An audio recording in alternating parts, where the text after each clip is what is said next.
자, 우리 이사야에서 말씀 받으십시다. 33장 10절에서 12절. 여호와께서 가라사대 내가 이제 일어나며 내가 이제 나를 높이며 내가 이제 지극히 높이우리니 너희가 결을 잉태하고 짚을 해산할 것이며 너희의 호흡은 불이 되어 너희를 삼킬 것이며 민족들은 불에 굽는 횃돌 같겠고 베어서 불에 사르는 가시나무 같으리로다. 내가 이렇게 위급해지고요. 막바지 이르면 하나님이 반드시 일을 하십니다. 하나님은 우리가 고아처럼 그냥 내버려 두는 것도 아니고 뭐 그냥 과부처럼 뭐 너 알아서 하라 이렇게 하는 게 아니고 위급한 상황이 되면 반드시 개입을 하셔요. 도와주십니다. 위급한 상황이 되면 절대 혼자 있다고 생각하지 마세요. 하나님 그때 모른 척 하시고 그건 네가 알아서 해. 그러지 않으시고 반드시 개입을 하십니다. 비록 내가 잘못해서 일어난 일을 할지라도 내 책임이 나한테 있다 할지라도 그냥 내버려 두지 않아요. 사람들은 그러거든. 아이고 너 그렇게 혼자 잘나서 그러겠습니까? 네가 한번 당해봐 그럴 수 있거든요. 근데 하나님 마음 약해서 그렇게 못해요. 우리가 잘못해서 일어난 일 할지라도 막상 일이 벌어지면 하나님께서 개입을 하십니다. 그럼 아브라함 이사 가지 말라고 그랬는데 이사 갔고 이삭도 마찬가지고 그래서 자기가 잘못한 일이지만 그 막상 그 부인이 뭐 다른 사람 끌려가고 그러니까 급해지니까 어떻게 합니까? 하나님 꿈속에 나타나셔가지고 다 건져내시잖아요. 그런 분이 우리가 믿는 하나님이시라고. 자, 오늘들이 급박해지니까 어떻게 하셨나 보세요. 하나님이 아까 읽었던 10절에서 11절 다시 읽어보세요. 10절에서 12절. 여호와께서 가라사대 내가 이제 일어나며 일어나신다고 그랬죠. 그죠? 급해지니까. 내가 이제 일어나겠다. 내가 이제 나를 높이며 내가 이제 지극히 높이우리니 너희가 결을 잉태하고 짚을 해산할 것이며 너희의 호흡은 불이 되어 너희를 삼킬 것이며 민족들은 불에 굽는 횃돌 같겠고 베어서 불에 사르는 가시나무 같으리로다. 예, 그래서 그렇게 이스라엘을 괴롭히고 하던 사람은 그런 민족들은 아주 불사르는 가시나무처럼 그렇게 살라버리겠다는 거예요. 한마디로 말하면 주님께서 일하시겠다는 겁니다. 그래서 어쨌든 간에 막판에 몰리면 일하시는 분은 하나님밖에 없으세요. 그래서 하나님을 믿는 겁니다. 그런 분이기 때문에 믿는 거예요. 괜히 믿는 게 아니고 내가 인생이 급해지면 막판에 몰리면 사람들은 모른 척하고 뒤돌리고 해도 하나님은 그렇게 못하는 분이에요. 끝내 내가 믿고 의뢰하고 도움을 받을 분은 그분밖에 없어요. 그래서 하나님을 믿는 것입니다. 물론 뭐 지옥과 죄에서 건져주는 것도 물론이고요. 그분밖에 없습니다. 고린도전서 10장 13절. 사람이 감당할 시험 받기는 너에게 당한 것이 없나니 오직 하나님은 미쁘사 너희가 감당치 못할 시험 당함을 허락지 아니하시고 시험 당할 즈음에 또한 피할 길을 내사 너희로 능히 감당하게 하시느니라. 예, 사람이 감당할 시험 밖에는 너에게 당한 것이 없고 만약 그런 시험이 오게 되면 반드시 피할 길을 주신다는 거예요. 그래서 5분 전 하나님입니다. 5분 전 하나님. 아주 어렵고 이건 답답하고 풀릴 길이 막연하고 어떻게 해야 될지 모를 때 5분만 기다려보세요. 그럼 5분 전 하나님이시더라고. 정다희도 그런 얘기 아니에요?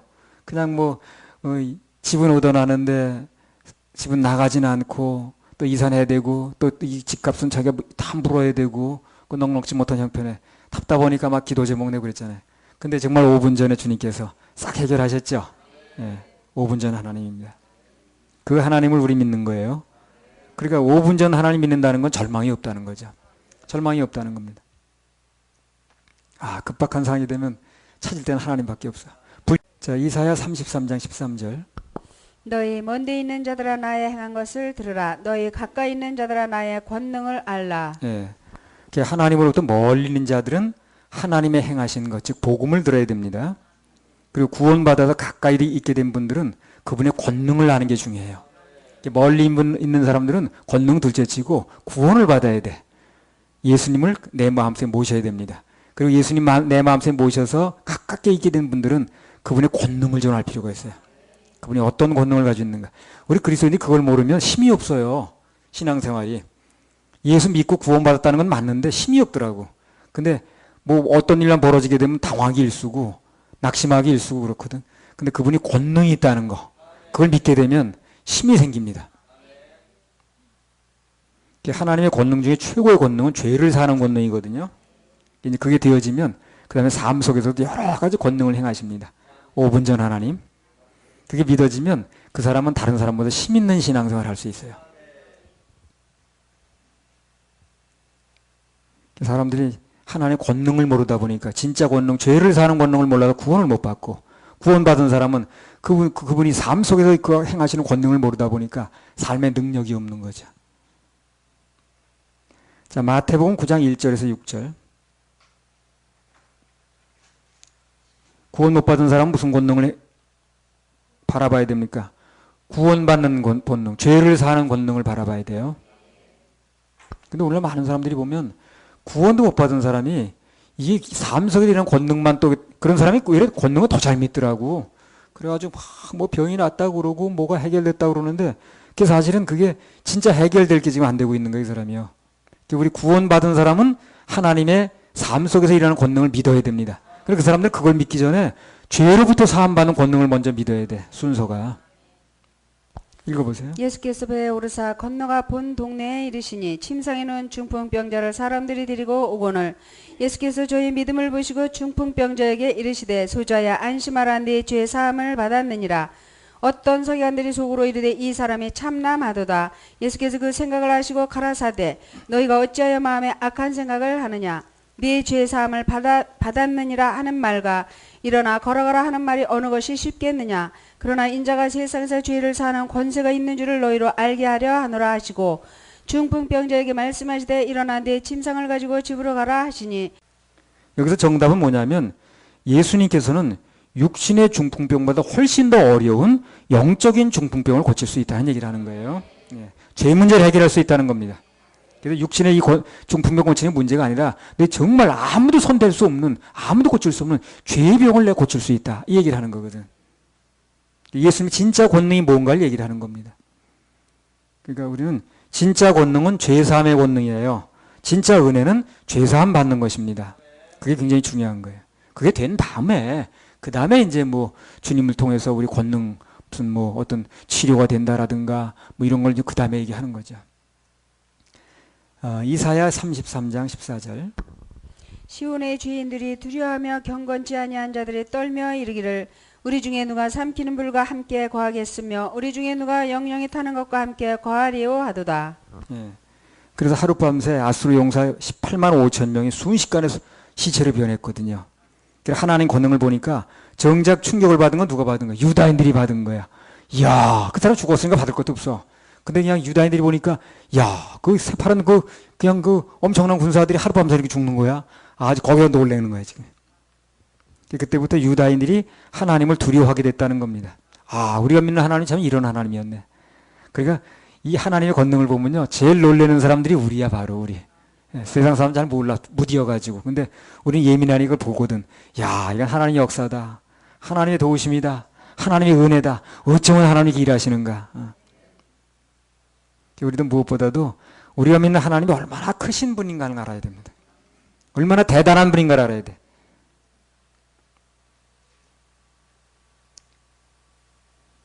그래서 아수르가 됐든 애굽이 됐든 간에 눈앞의 환경이 아무것도 아닌 것처럼 보이려면 그것을 통해서 역사하시는 하나님이 어떤 분인가를 알아야 돼. 그러면 아수르도 문제가 아니고 뭐 바벨론도 문제가 아니고 애굽도 문제가 아닙니다. 하나님 크게 보이면 되는 거예요.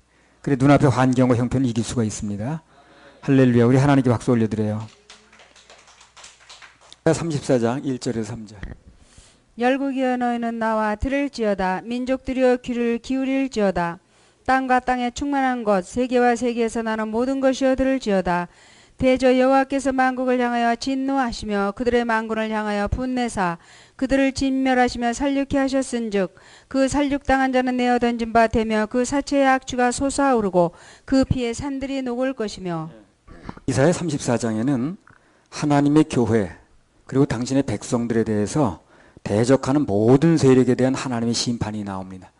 하나님을 대적하면 심판하듯이 마찬가지입니다. 하나님의 몸인 예수 그리스도의 몸인 교회를 대적하면 심판을 받아요. 이건 내가 심판 내린다고 다니는 게 아니고 하나님이 이렇게 하시더라고. 그리고 마지막 전쟁에 대한 말씀들도 또 나옵니다. 그래서 하나님께서는 당신의 백성들을 핍박하고 대적하는 자들에 대해서는 반드시 보복을 하신다는 건데 그 대표적인 케이스로 누구 나오냐면 에돔이 나옵니다. 에돔이 그렇게 교회를 핍박했어요. 하나님의 백성들을. 오늘날도 그 에돔이 뭡니까? 에서가 뭐의 세력이라고 그랬어요? 뭐의 대표라고 그랬어요? 행위의 대표라. 행위의 대표는 에서가 오늘날도 그렇게 교회는 뭘로 된 거예요? 은혜로 구원받은 사람들이죠. 그 은혜의 대표를 그렇게 핍박하는 거예요. 오늘날도. 그 에서가 행위의 대표거든. 근데 은혜로 구원받은 사람들이 모인 곳이 교회인데 그 교회를 그렇게 핍박하는 거예요. 에서가. 그 당시에 이제 하나님의 백성들 에돔이 핍박을 했는데 그 에돔에 대한 심판이 나옵니다. 그리고 그 에돔과 그 뒤에 그 에돔을 그 뒤에서 조종하는 세력, 사단의 세력에 대해서 이제 그 심판하는 장면이 나와요. 34장에. 자, 1절을 다시 읽어보세요. 열국이여 너희는 나와 들을지어다. 민족들이여 귀를 기울일지어다. 땅과 땅에 충만한 것, 세계와 세계에서 나는 모든 것이여 들을지어다. 네, 불의 심판이라는 게 그 당시에 그 에돔에게도 물론이지만 세상 모든 만물에게 다 미칩니다. 불의 심판이. 그래서 하나님의 심판은요 고루고루 안 미치는 데가 없어요. 세상에 하는 심판은 그 일부적이고 국지적입니다만 하나님이 하는 심판은요 온 세계에 다 미치기 때문에 그래서 영동에 가서 숨어도 소용없어요. 소용없습니다. 거기 안 미치는 게 아니에요. 거기가 피난처가 아닙니다. 오직 피난처는 어디예요? 주님 품입니다. 주님. 그걸 알아야지. 인간들이 하는 심판은 극히 제한적이지만 하나님께서 하시는 심판은 이 세상 그 어떤 것도 빠져나가지 못한다는 거예요. 그래서 여기 보면 그랬잖아요. 열국이여 너희는 나와 들을지어다. 민족들이여 귀를 기울일지어다. 땅과 땅에 충만한 것, 세계와 세계에서 나는 모든 것이여 하나님의 음성을 들으라 그랬잖아요. 모든 것에 다 심판을 내립니다. 식물까지 다 심판을 받기 때문에 그때는 살아날 수가 없어요. 그래서 우리는 교회는 미리 피신을 시키는 겁니다. 어떤 사람은 7년 대강 견디지. 견딜 수가 없어요. 그걸 견딜 만한 기간이 못 된다고요. 그래서 이 말씀을 통해서 우리가 하나님 마음을 받는다면 우리의 삶에서 어떤 일이 나든 간에 무조건 하나님 말씀을 들으면 해결이 있다는 겁니다. 길이 있다는 거예요. 어떤 경우에도 하나님 말씀에만 귀를 기울이면 해결의 실마리가 나옵니다. 이 시간에도 마찬가지라. 어느 때나 마찬가지야. 하나님 말씀에만 귀를 기울이면 해결의 실마리가 나옵니다. 귀를 기울이고 쫑긋하고 하나님 말씀만 들으세요. 그럼 반드시 해결의 실마리가 나옵니다. 응답이 있어요. 길이 있습니다. 하나님 말씀에 귀를 기울여 보시기 바랍니다. 그럼 분명한 해결책이 제시됩니다. 자, 2절 3절 34장.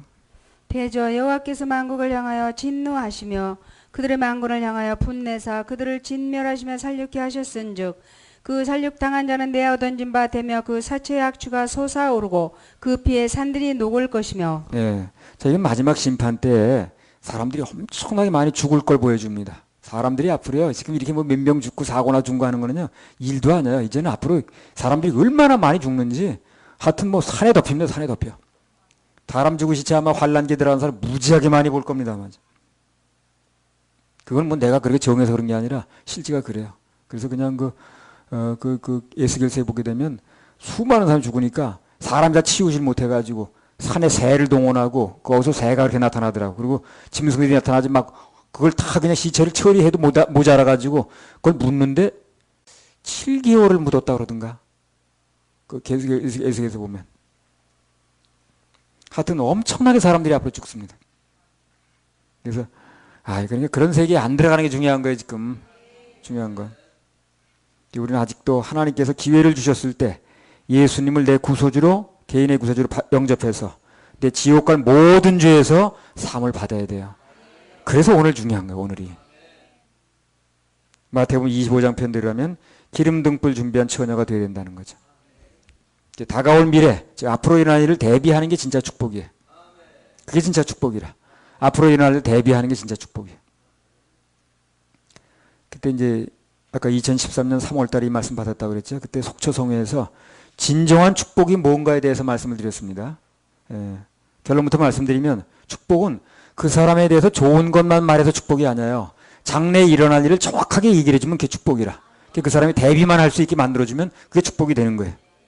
좋은 일만 자꾸 얘기해주고 칭찬만 해줘도 축복이 아니라 그 사람의 일어날 일을 정확하게 대비를 할 수 있도록, 선택할 수 있도록, 분명하게 그것을 받아들일 수 있도록, 알 수 있도록 얘기해주는 게 축복이라고요. 정확하게 준비를 하게 만들어야지. 진정한 축복은 있는 그대로의 사실을 말해가지고 장래를 대비하게 하는 것이 진정한 축복이다. 이렇게 말씀을 드렸습니다. 그리고 야곱의 예언을 한번 예를 들었죠. 창세기 49장 3절에서 9절. 너는 내 장자여 나의 능력이여 나의 기력의 시작이라. 위강이 초등하고 권능이 탁월하도다마는 물의 끓음 같았은즉 너는 탁월치 못하리니 네가 아비의 침상에 올라 더럽혔음이로다. 그가 내 침상에 올랐었도다. 시몬과 레위는 형제여 그들의 칼은 잔해하는 기계로다. 내 호나 그들의 모의에 상관하지 말지어다. 내 영광아 그들의 집회에 참여하지 말지어다. 그들이 그 분내대로 사람을 죽이고 그 혈기대로 소의 발목 힘줄을 끊었음이로다. 그 노염이 혹독하니 저주를 받을 것이요 분기가 맹렬하니 저주를 받을 것이라. 내가 그들을 야곱 중에서 나누며 이스라엘 중에서 흩으리로다. 유다야 너는 내 형제의 찬송이 될지라. 네 손이 네 원수의 목을 잡을 것이요 네 아비의 아들들이 네 앞에 절하리로다. 유다는 사자 새끼로다. 내 아들아 너는 움킨 것을 찢고 올라갔도다. 그의 엎드리고 움꾸림이 숫사자 같고 암사자 같으니 누가 그를 범할 수 있으랴. 예, 여기 보면 야곱이 이제 죽을 때 유다를 비롯해서 여타 자식들에게 축복도 물론 했습니다. 그런데 루벤이나 시몬에게는 축복이 아니라 이게 완전히 저주야. 베냐민에게 마찬가지고. 여기 창세기 49장 28절 한번 읽어보세요. 이들은 이스라엘의 12지파라. 이와 같이 그 아비가 그들에게 말하고 그들에게 축복하였으되 곧 그들 각인의 분량대로 축복하였더라. 축복이라고 말은 했는데 사실상 내용적으로 보면 축복도 있지만 저주도 있죠. 앞으로 일어날 일에 대해서. 그러니까 이게 이제 얘기를 요약하면 그렇습니다. 성경에 써놓은 게 뭐냐면 축복의 언어를 썼든 아니면 저주성 발언했든 간에 그 모든 것이 다 축복의 범주에 들어간다는 거예요. 이걸 우리 빨리 받아들여야 돼.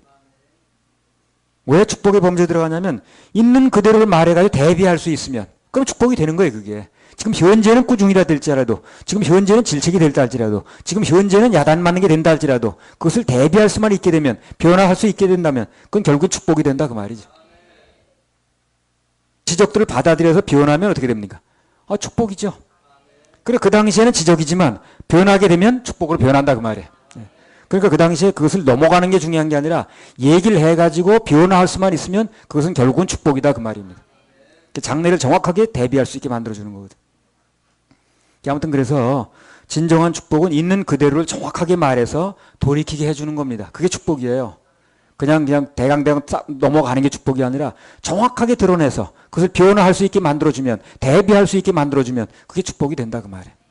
그러니까 앞으로 어떤 일이 정확하게 드러난다든가 뭐 꾸중이 된다라든가 질책을 한다든가 할 때는 아하 이걸 통해서 내가 대비할 수 있고 변화시켜서 축복으로 만들어 주시려고 하는구나 이렇게 받아들이기 바랍니다.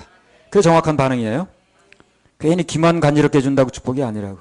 그렇게 하면 귀만 간지럽게 하면 변화가 될 수 없거든. 아무튼 그래서 하나님께서 하시는 일은 모두가 우리 축복을 위한 것이라고 보면 됩니다. 할렐루야. 우리 하나님께 박수 올려드려요. 4절.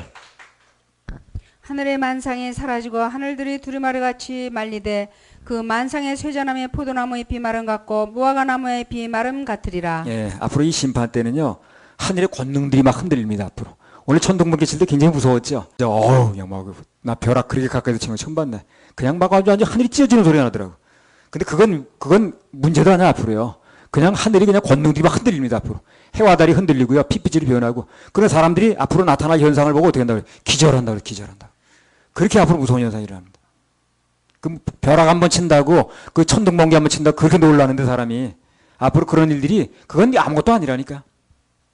그러니까 지금 이 세상이 지금 같다고 생각한 오산입니다. 지금 같지 않아요. 그때는요. 막 그냥 하늘에서 막 권능들이 흔들리고요, 별이 막 떨어지고요, 그냥 막 해가 막 흔들흔들하고 한번 이 등이 이 매달리게 흔들린다면 얼마나 무섭겠어요. 근데 하늘에 해가 흔들린다고 생각해 보세요. 얼마나 무섭겠나 그게.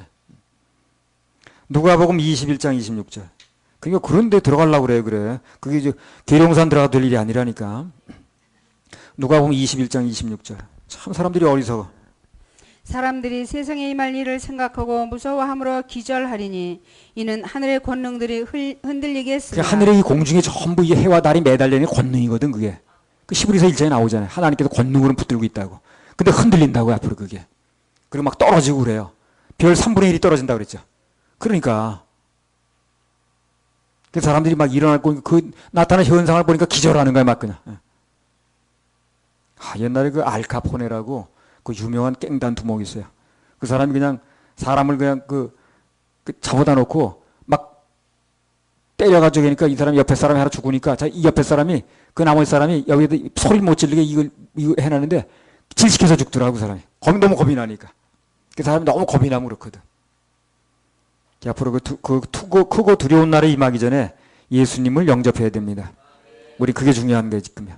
그러니까 무슨 표를 받네, 안 받네, 무슨 뭐 어디 산속으로 들어가네, 안 들어가네, 이게 중요한 게 아니고, 지금 예수 믿고 구원받아야 돼요. 죄사함 받아야 됩니다. 이게 중요한 거예요. 우리 이게 주의 사명이 그거 아니야, 지금.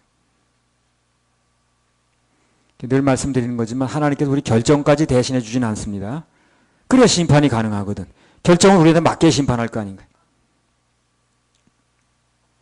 그래서 우리 예정론이라는 걸 올바로 이해를 해야 돼요.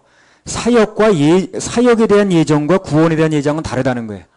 구원에 대한 예정은 있을 수 없습니다. 그렇죠? 구원은 예수님 피의 공로로 예수님 믿으면 누구나 다 구원받기로 예정되어 있어요. 그래서 만인 구원설이라. 구원에 대해서는 굳이 예정이라는 단어를 쓸 필요가 없다니까요. 누구나 구원받게 돼 있어요. 저를 믿는 자마다 그랬으니까. 구원 안 받기로 예정된 사람 한 명도 없어요. 그러나 사역에 대해서는 분명히 하나님께서 주권적으로 쓰실 자를 정해놨다는 것입니다. 사역에 대한 예정은 있어요. 누구나 다 쓰시는 게 아니라는 거예요. 로마서 9장 16절에서 18절. 로마서 9장 16절에서 18절. 그런즉 원하는 자로 말미암음도 아니요 다른 박질하는 자로 말미암음도 아니요 오직 긍휼히 여기시는 하나님으로 말미암음이니라. 성경이 바로 여기 이르시되 내가 이 일을 위하여 너를 세웠으니 곧 너로 말미암아 내 능력을 보이고 내 이름이 온 땅에 전파되게 하려 함이로라 하셨으니 그런즉 하나님께서 하고자 하시는 자를 긍휼히 여기시고 하고자 하시는 자를 강팍해 하시느니라. 자, 사역에 대한 예정은 있죠. 사역에 대한 선택은 있습니다. 그래서 바로는 구원받은 사람 아니지만 사역에 대해서는 예정이 되어 있는 사람이라. 쓰임받게 되어 있는 사람이야. 사역의 예정을 구원의 예정으로 헛갈리면 안 되는 거예요. 이것도 구별을 못해가지고 또 하는 사람 많아요. 우린 다 알고 있으니까 하는 얘기지만. 사도행전 9장 15절. 주께서 가라사대 가라 이 사람은 내 이름을 이방인과 임금들과 이스라엘 자손들 앞에 전하기 위하여 택한 나의 그릇이라. 보세요. 바울은 하나님께 쓰시기 위해서 택한 나의 그릇이다. 이렇게 택한 그릇이라고 그러죠. 분명히 얘기를 하잖아요. 그릇은 택하는 거예요.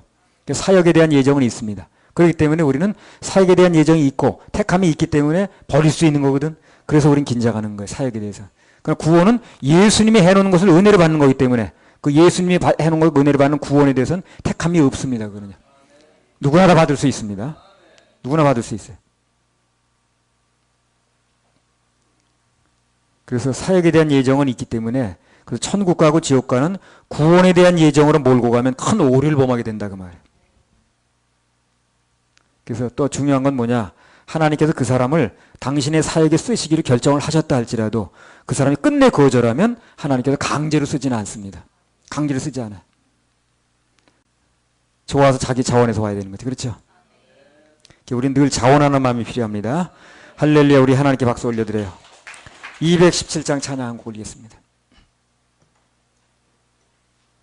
주님의 뜻을 이루소서.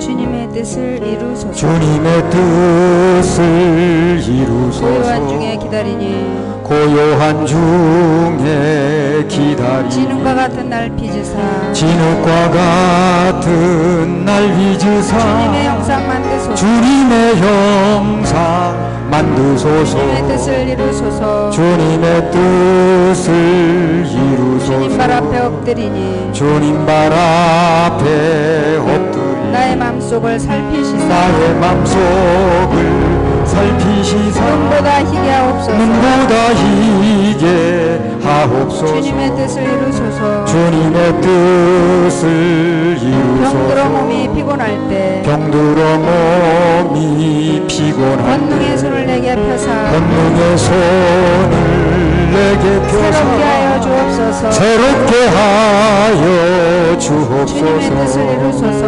주님의 뜻을 이루소서. 온전히 나를 주장하사 온전히 나를 주장하사 주님과 함께 동거함을 주님과 함께 동거하사 만민이 알게 하옵소서. 만민이 알게 하옵소서.